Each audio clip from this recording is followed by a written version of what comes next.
Vous avez ouvert votre application bancaire cette semaine, vous avez vu le solde et vous l'avez refermée plus vite que vous ne l'aviez ouverte. Parce que la regarder trop longtemps, c'est comme confirmer quelque chose que vous n'êtes pas encore prêt à accepter.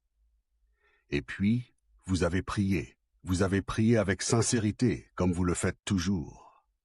Mais quelque part entre le Amen et le lendemain matin, une petite voix en vous a murmuré. Je ne sais pas comment cela va marcher. Si c'est là où vous en êtes aujourd'hui, je vous demande de faire une pause, de prendre une profonde inspiration et de rester avec moi. Car aujourd'hui, je vais vous révéler 4 mots qui, prononcés une seule fois avec compréhension, peuvent ouvrir un canal de provision qui a toujours été à votre portée. Et je crois de tout mon cœur que vous n'êtes pas tombé sur cette vidéo par hasard. Avant de vous dévoiler ces mots, allez dans les commentaires et écrivez le nom de votre ville ou de votre pays. Juste ça. Parce que je ne crois pas aux coïncidences quand il s'agit de ceux qui regardent ce genre de contenu. Le fait que vous soyez ici aujourd'hui a un sens. Et si cette chaîne vous a déjà parlé, abonnez-vous. Pas pour moi, mais pour vous-même. Ainsi, la prochaine fois que vous aurez besoin d'un rappel sur ce que Dieu dit de vous, ce sera déjà là, dans votre fil d'actualité. Voici ce que personne dans votre cercle de prière ne vous a dit. Les mots que vous prononcez après avoir prié peuvent annuler tout ce que la prière avait construit. Le Dr. Ethan Kross, de l'Université du Michigan, a découvert que le langage spécifique qu'une personne utilise dans son dialogue intérieur modifie les niveaux de cortisol, la prise de décision, et même les opportunités que le cerveau perçoit comme réelles, en quelques minutes. Alors, quand vous terminez de prier pour la provision et que votre pensée suivante est « Mais je ne vois pas comment », vous n'êtes pas simplement honnête. Vous envoyez un ordre neurologique qui replace votre esprit en mode de pénurie, à la recherche de preuves de manque plutôt que de signes d'ouverture. Et ce n'est pas un problème nouveau. La tradition hébraïque ancienne comprenait que le davar, la parole prononcée, n'était pas seulement une communication, mais une création. Le même mot utilisé pour décrire Dieu parlant le monde en existence est celui utilisé pour les déclarations humaines. Votre bouche a été façonnée pour bien plus que demander. À la fin de ce que je vais vous montrer, vous comprendrez exactement pourquoi l'attitude de la demande a peut-être maintenu la provision juste hors de votre portée, et ce qu'il faut faire à la place. Il existe une phrase, 4 mots prononcés à voix haute avec une posture spécifique du corps, qui change tout. Non pas parce que c'est une formule magique, mais parce que chacun de ces 4 mots porte un poids spirituel et neurologique précis. Quand ils sont prononcés ensemble, avec compréhension, ils vous repositionnent de l'extérieur à l'intérieur de la porte. Je vais décortiquer chaque mot séparément, car si vous dites ces mots sans comprendre ce que vous faites vraiment, ils deviennent un simple slogan. Et j'ai vu des gens répéter des slogans spirituels pendant des années sans que rien ne change. C'est la compréhension qui active leur pouvoir. Alors restez avec moi, mot par mot, et quand nous aurons assemblé la phrase complète, vous ne vous contenterez pas de dire quelque chose, vous ferez quelque chose. Le premier mot est celui que la plupart des gens survolent sans réaliser qu'il contient une théologie entière. Et ce mot, c'est simplement Dieu. Dans la tradition hébraïque, invoquer le nom n'était pas une formalité. Pas une phrase d'introduction avant la vraie prière. Le nom était la présence. Quand Moïse se tenait devant le buisson ardent et demanda qui lui parlait, la réponse qu'il reçut, « Je suis celui qui suis », n'était pas une étiquette. C'était une fréquence vivante qui était transmise. Et les recherches du neurothéologien Dr. Andrew Newberg de l'Université de Pennsylvanie montrent que lorsqu'une personne s'adresse à une présence relationnelle spécifique, avec une sincérité émotionnelle authentique, pas par récitation, pas par habitude, mais par un vrai contact, le cerveau s'active de la même manière que lors d'une connexion humaine profonde. Le système nerveux suit.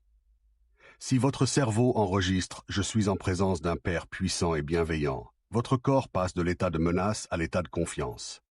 Le canal s'ouvre, non seulement spirituellement, mais physiologiquement. Alors, avant de prononcer ce mot, arrêtez-vous.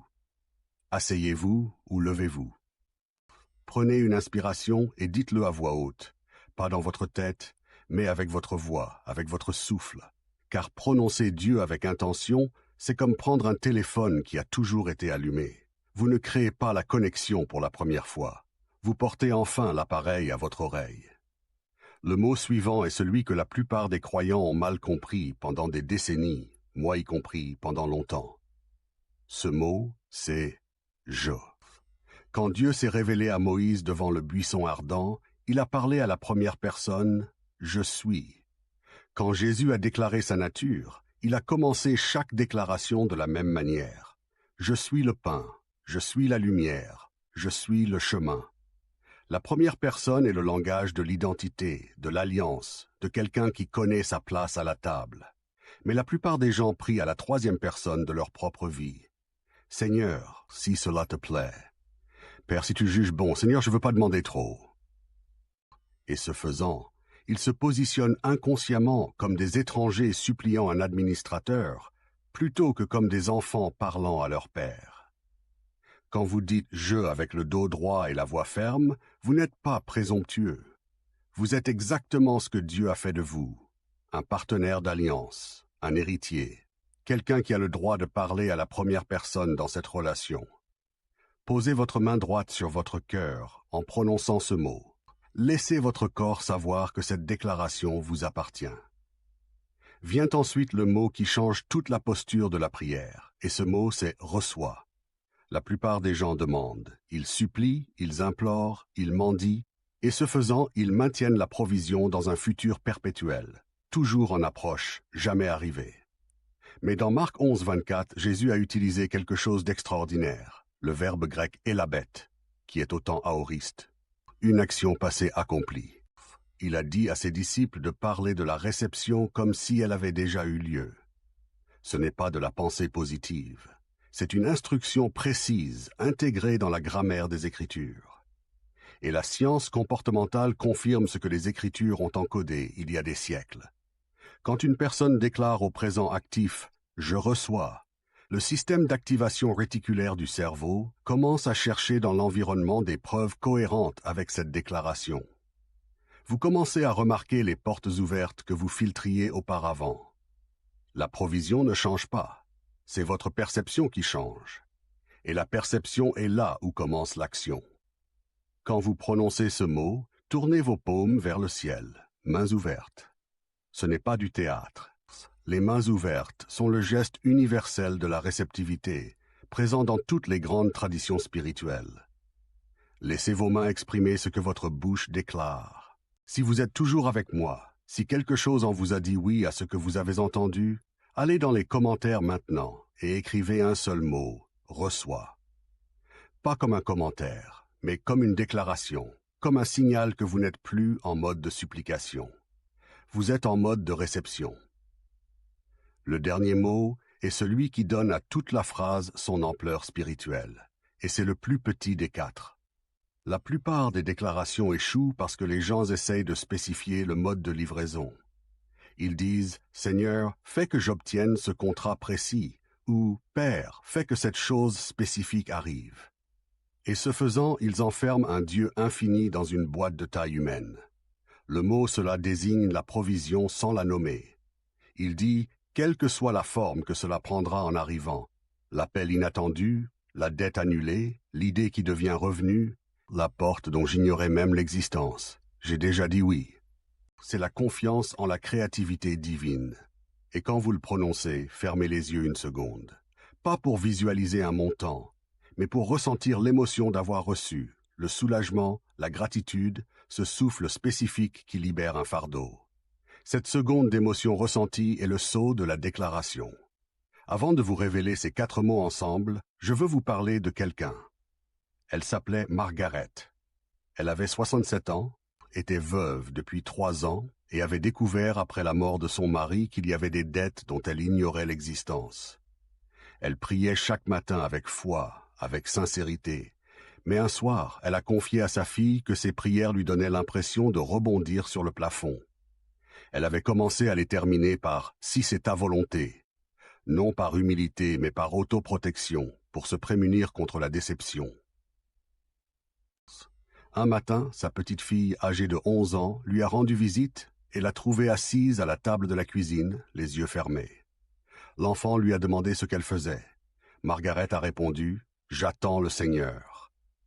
Et la fillette, avec l'honnêteté que seuls les enfants de 11 ans peuvent avoir, a dit « Mais mamie, comment il sait que tu es prête si tu ne dis rien ?» Margaret est allée dans sa chambre. Elle s'est redressée et a prononcé 4 mots qu'elle n'avait jamais dits dans cet ordre précis auparavant. Pas « Seigneur, pourvois s'il te plaît ». Pas « Père, si c'est possible ». Elle a dit « Dieu, je reçois cela ». En l'espace de 2 semaines, son fils, qui vivait à l'autre bout du pays et ignorait tout de sa situation financière, l'a appelé pour lui dire qu'il voulait mettre en place un virement mensuel sur son compte parce qu'il sentait qu'il devait le faire. Sa compagnie d'électricité l'a contacté au sujet d'un programme de réduction senior pour lequel elle était éligible, mais dont on ne lui avait jamais parlé. Une affaire juridique liée à la pension de son mari, bloquée depuis 18 mois, a soudainement été résolue. Pas de loterie, pas de renversement spectaculaire du jour au lendemain, juste des portes qui s'ouvraient une à une, comme Dieu a coutume de le faire. Si vous êtes là, en ce moment, assurez-vous d'être abonné et activez la cloche, car cette chaîne va là où la plupart des gens n'osent pas aller, et je ne veux pas que vous ratiez la prochaine fois où nous irons ensemble. Cette cloche, c'est un engagement envers vous-même. Maintenant, voici ce que je vous demande de faire. Asseyez-vous droit. Posez votre main droite sur votre cœur. Tournez vos paumes vers le ciel quand vous arriverez au 3e mot. Fermez les yeux 1 seconde sur le 4e. Et dites ces mots à voix haute, avec votre souffle, avec intention. Dites-les une fois, car le pouvoir n'est pas dans la répétition. Il est dans la qualité d'une seule parole prononcée du bon endroit en vous. Voici les 4 mots. Dieu, je reçois cela. Maintenant, je dois vous dire quelque chose que la plupart des gens font après avoir prononcé une telle déclaration. Et cela annule tout. En quelques minutes, parfois en quelques secondes, l'esprit revient avec son inventaire. La facture toujours impayée, le compte toujours à découvert, la situation inchangée. Et la personne regarde ses preuves immobiles et conclut silencieusement que rien ne s'est passé. Mais voici ce que vous devez comprendre. Cette déclaration n'est pas une demande de signe. Ce n'est pas le début d'une période d'attente où vous guettez une preuve.